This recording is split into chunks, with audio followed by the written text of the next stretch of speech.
जो खुशबू आई अजूबा है तितली जो सारे रंग लाए। Hello everyone, welcome to my channel Rice Recipe for Life, and this video is regarding my trip to Matita Resort. মাটিটা রিসোর্ট চিনে না বাংলাদেশের খুবই কম মানুষ আছে, সো আমিও অনেক এক্সাইটেড ছিলাম এখানে যাওয়ার জন্য। আমি 1 মান্থ আগে বুকিং করে রাখছিলাম মাটিটা রিসোর্টে, তারপরে যে আমি রুম পাইলাম। প্রথমে আমি চলে গেছিলাম ঢাকার থেকে চিটাগং এর ফয়েজ লেকে এক রাত থাকার পর সেখান থেকে একটা উবার কল করে আমি মাটিটা রিসোর্টে চলে আসলাম। মাটিটা রিসোর্টে আসার পরে ওরা দিল আমাদেরকে ওয়েলকাম ড্রিঙ্কস, যেটা প্যাকেজের সাথে ইনক্লুডেড ছিল। তারপর হচ্ছে আসলো আমাদের গাড়ি। রুমে কি এটা দিয়ে যাইতে হবে ভাইয়া?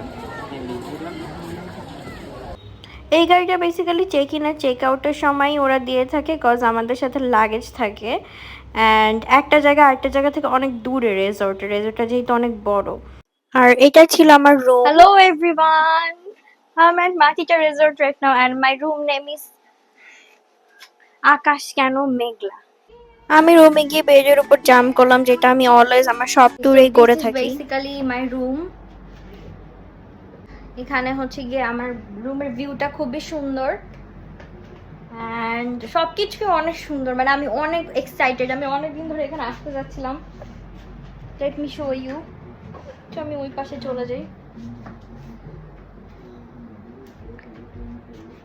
এখানে বেস্ট পার্টিস, এখানে একটা মিরর আছে। মিরর আমার জন্য খুব ইম্পর্টেন্ট। আর ভিউটা দেখেন, ভিউটা অনেক nice. I am just so happy to come here. মিররটা পারফেক্ট আমার জন্য। এটা একটা ফুল বার প্যাকেজ ছিল, সো আমি আসার পরে অ্যাকচুয়ালি লাঞ্চ করতে চলে গেলাম। লাঞ্চ টাইমটা ওদের 2টা থেকে স্টার্ট হয়, আমি চেক ইন করছিলাম 1:30টায়, সো একটু রাশে ছিলাম। সো লাঞ্চের আইটেমের মধ্যে ছিল এই ভর্তাগুলো।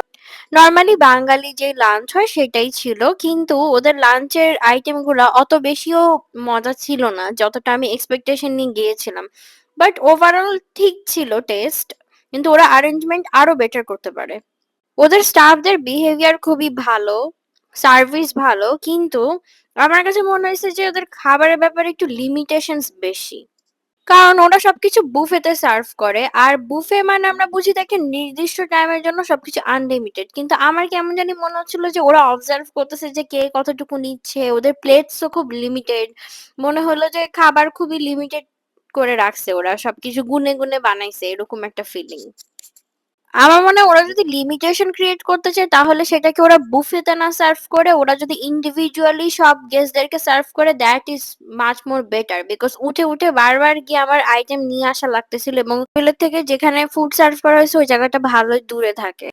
এমনি ওদের বিকালে নাস্তাগুলো খুবই মজা ছিল। চা ছিল, চায়ের সাথে পাকুড়া, একটা পাইনাপেলের সালাদ, সাথে ছিল হচ্ছে গিয়ে একটু চটপটি, মজাই ছিল। খাওয়া-দাওয়া শেষ করে আমি চলে গেলাম অ্যাক্টিভিটিতে। অ্যাক্টিভিটির মধ্যে ছিল জিপ লাইনিং, যেটাই আমি সবার ফার্স্টে করলাম, এবং যারা জিপ লাইনিং করাইছে আমাকে ওরা খুবই নাইস ছিল এবং অনেক প্রফেশনাল। কোনো রিস্ক নাই এবং আমি ভয়ও পাই নাই তেমন, একটু ভয় পাইছিলাম আসলে। জিপ লাইনিং শেষ করে আসার সময় আমি দেখলাম যে ওদের ময়ূরও আছে। ময়ূরটা খুবই সুন্দর এবং ওরা আরো কিছু প্রাণী পালে, যেমন ঘোড়ার কাহিনী তো পরে বলতেছি। এরপর আমি গেলাম হচ্ছে গিয়ে বোটও আমার অ্যাক্টিভিটির মধ্যে ছিল, রুমের সাথে ইনক্লুডেড। বোট রাইডিংটা অনেক সুন্দর ছিল। যে বোট চালাচ্ছিল ওই ভাইয়াটা অনেক প্রফেশনাল ছিল, অনেক কেয়ারফুলি বোটটা চালাইলো, এবং বোটটা যখন চলে তখন পুরো রেজর্টটা সুন্দরভাবে দেখা যায়। বোটের থেকে ভিউটা খুবই সুন্দর ছিল। বোট রাইডিং শেষ করে আমি চলে গেলাম ফটোশুট করতে। ওদের এই স্পটটা অনেক ফেমাস, এখানে সবাই ছবি তুলে বিকজ এটা অনেক সুন্দর। তো আমি কিছু ফটোস তুললাম, দেন আমি চলে গেলাম ওদের কই পন্ডটা অনেক সুন্দর। তারপরে হচ্ছে গিয়ে আমি গেলাম সুইমিং পুলে সুইমিং করতে। সুইমিং তো আমি পারি না, তাই আমি খালি ফটো নিচ্ছিলাম, ভিডিও করছিলাম। এরপরে হচ্ছে গিয়ে দেন সব অ্যাক্টিভিটির পরে আমি গেলাম ডিনার করতে।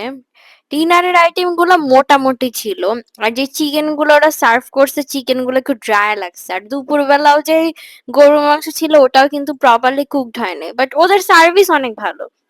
ওদের কাছে আমি যখন নিজেকে সার্ভ করে দিতে বলছিলাম ওরা খুবই আন্তরিকতার সাথে সবকিছু সার্ভ করে দিছে, এটা আমার খুব ভালো লাগছে। অ্যান্ড রাত্রেবেলা এত সুন্দর এনভায়রনমেন্ট ক্রিয়েট হয়েছে কজ বৃষ্টি হচ্ছিল।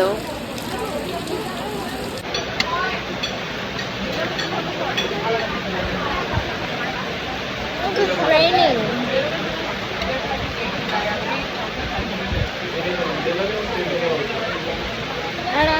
dinner. You know, this dinner is much more better than the candlelight dinner I had last time. So much better. এই মোমেন্টটা আমি একটু ইমোশনাল হয়ে যাই কজ এটা আমার ট্যুরের সবচেয়ে সুন্দর একটা পার্ট ছিল। বৃষ্টি হচ্ছিল ওপেন স্পেসে, আমি বসে ডিনার করছিলাম অ্যান্ড রেজর্টটা এত সুন্দর লাগতেছিল আসলে ভিডিওতে বোঝানো পসিবল না। তার মধ্যে একটা কিউট ক্যাটও ছিল। নেক্সট মর্নিং আমি ঘুমের থেকে উঠে দেখি যে আরে আমার রুমের সামনে এতগুলা ঘোড়া। তারপরে আমি ঘোড়াগুলো দেখার জন্য আর কিছু ভিডিও শুট করার জন্য রুমের থেকে বের হয়ে গেলাম। সকাল সকাল আমি হেঁটে হেঁটে বের করছিলাম কোথায় দাঁড়ায় দাঁড়ায় ভিডিও করা যায়, কোথায় ফটো তোলা যায়, সব বের করতেছিলাম অ্যান্ড ঘোড়া দেখতেছিলাম। ঘোড়াগুলো মানে পছন্দ করতেছিল না যে আমি ওদের এরকম ভিডিও করতেছিলাম। পরবর্তীতে ঘোড়ারা আমাকে দৌড়ানিও দেয়, এটার ফুটেজও আছে। গাইস লুক এট দিস, এখানে ঘোড়া।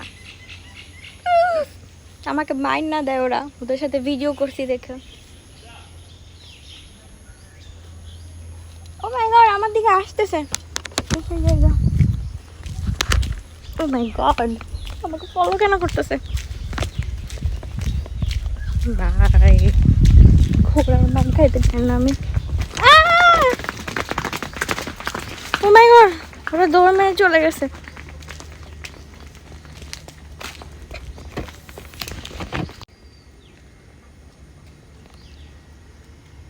প্লিজ তোমরা যাও যাও যাও, আমি তোমাদের কিছু করবো না, promise.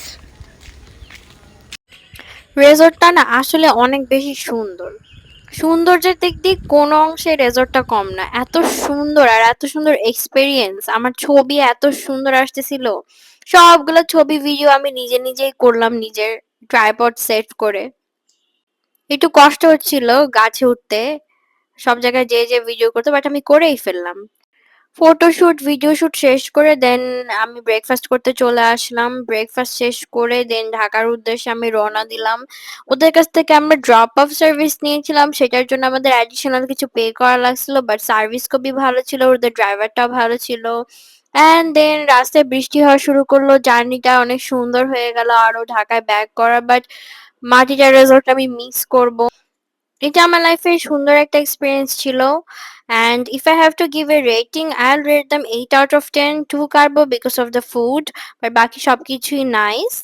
And thank you so much for watching my video. Please subscribe and stay tuned for the next video.